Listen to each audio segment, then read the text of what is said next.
السلام علیکم، میں ریاض حسین شاہد۔ آج حضرت بابا غلام قادر چشتی رحمۃ اللہ علیہ ان کی زندگی کا جو بچپن کا زمانہ ہے نا، اس پر میں کچھ بات بتانا چاہتا ہوں۔ امید ہے آپ کو یہ سلسلہ پسند آئے گا۔ حضرت بابا غلام قادر چشتی رحمۃ اللہ علیہ ان کا جو تعلق بنتا ہے چشتیہ سلسلے کا، وہ حضرت بابا فرید گنج شکر رحمۃ اللہ علیہ کی لڑی سے ہے۔ اور یہ جو ان کا مرشد کا سلسلہ جو ہے تو حضرت بابا غلام قادر چشتی رحمۃ اللہ علیہ حضرت خواجہ محمد انصائی کے مرید ہیں، جن کا مزار بلوہانہ ضلع سائیوال میں ہے۔ اور یہ سلسلہ حضرت خواجہ عبدالکریم، خواجہ اللہ بخش توسوی، خواجہ محمد سلیمان توسوی، حضرت خواجہ نور محمد قبلہ چشتیاں شریف والے، حضرت خواجہ بختیار کاکی رحمۃ اللہ علیہ، حضرت خواجہ نظام الدین اولیاء اللہ اور حضرت خواجہ معین الدین اجمیری چشتی تک چلا جاتا ہے۔ تو حضرت بابا غلام قادر چشتی رحمۃ اللہ علیہ کا جنم جو ہے نا، وہ ضلع فیروز پور، تحصیل فاضل کا، اور ایک بستی تھی کھب بنواڑی، وہاں پیر شیر محمد کا بسیرا تھا۔ وہ بھیڑ بکریوں کا ریوڑ چڑھایا کرتے تھے اس زمانے میں۔ گھنے جنگل کا زمانہ تھا، کھبن والی بستی کے چاروں طرف جنگل ہی جنگل تھا، سرکنڈے سار کے بوٹوں اور جنگلی جھاڑیوں کا جنگل تھا۔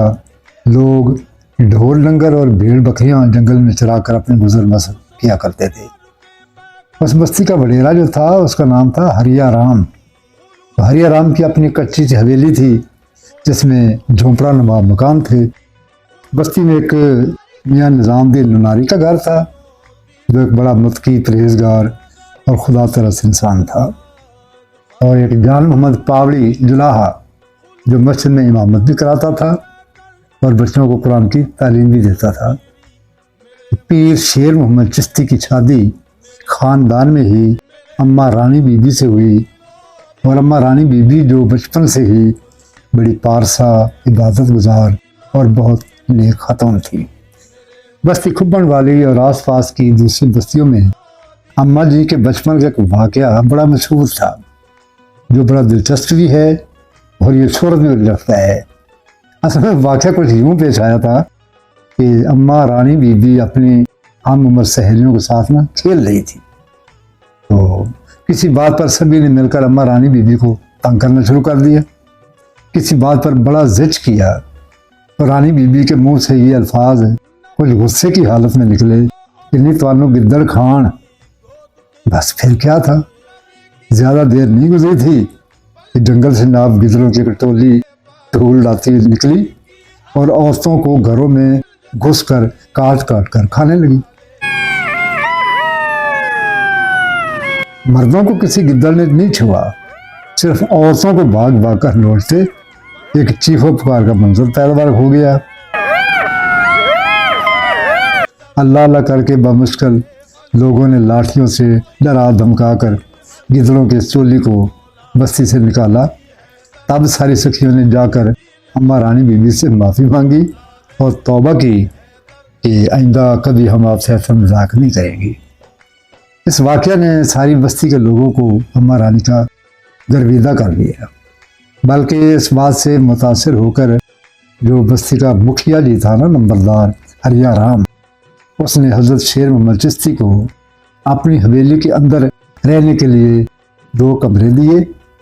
بڑا سا حویلی کا دروازہ تھا، دروازے سے ملحقہ حویلی کے کونے میں 2 کمرے تھے جن کے سامنے بڑا سا چھپر تھا،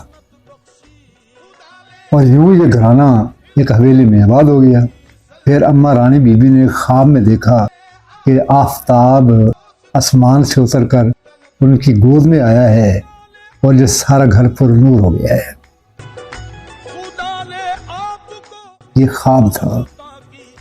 مارچ 1905 میں جب موسم بہار کی آمد ہو رہی تھی، خزاں کی رخصتی ہو رہی تھی، سبز پتے درختوں پر نکل رہے تھے، بستی کھبن والی میں حضرت شیر محمد کے گھر میں بھی بہار کی آمد ہو رہی تھی۔ صبح کاذب کا وقت تھا، بستی کے مچھی سدو کی بیوی دائی شہادت بیوی اور فدائی شاطا کو بلایا گیا۔ وہ دونوں میاں بیوی آئے۔ سدو مردانے میں بابا پیر شیر محمد کی محفل میں بیٹھ گیا۔ آپ اسی لمحے اپنے رب کے حضور مسلح پر سجدہ ریز تھے۔ ہلکی ہلکی سردی میں سدو کونے میں دیکھتی اوپلوں کی آگ کے قریب بیٹھ گیا۔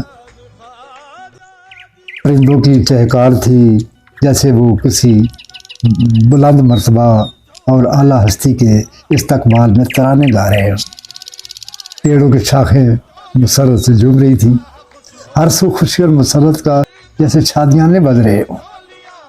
ادھر بند جھلی میں لپٹا ہوا اور نور بچہ اماں جی کی گود میں آیا، اور ادھر بستی کی کچی سی مسجد میں مولوی جان محمد پاولی کی آواز فضا میں بلند ہوئی، اللہ اکبر کی صدائیں وہ 400 پھیلنے لگی۔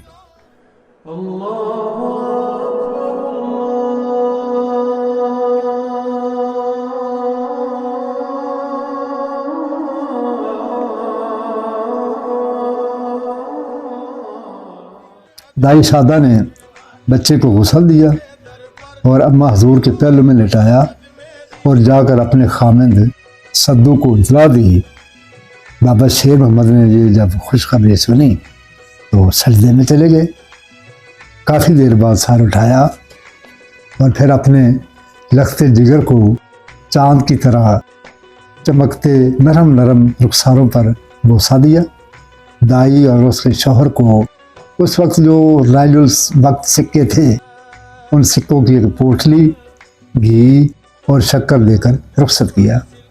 بستی بھر کے لوگ جو تھے نا، وہ بابا شیر محمد کے گھر سرکار کو مبارکبادیاں دینے آنے لگے۔ پھر ختنے اور سر کے بال اتارنے کی رسم ادا ہوئی جس میں سب نے شمولیت اختیار کی، اور پھر حسرور بچے کا نام بابا غلام قادر رکھا گیا۔ آپ کی ولادت کے بعد پیر شیر محمد کے گھر بیٹی کرم الہی اور آخری بیٹا پیر فیض احمد پیدا ہوئے۔ 3 بھائی اور 2 بہنیں یہ پیر شیر محمد کی اولاد تھی۔ یہ ان کی ہے پیدائش کی بات۔ اب انہوں نے تعلیم کیسے حاصل کی یہ اگلی قسط میں بتاؤں گا۔ اللہ حافظ۔ وظیفہ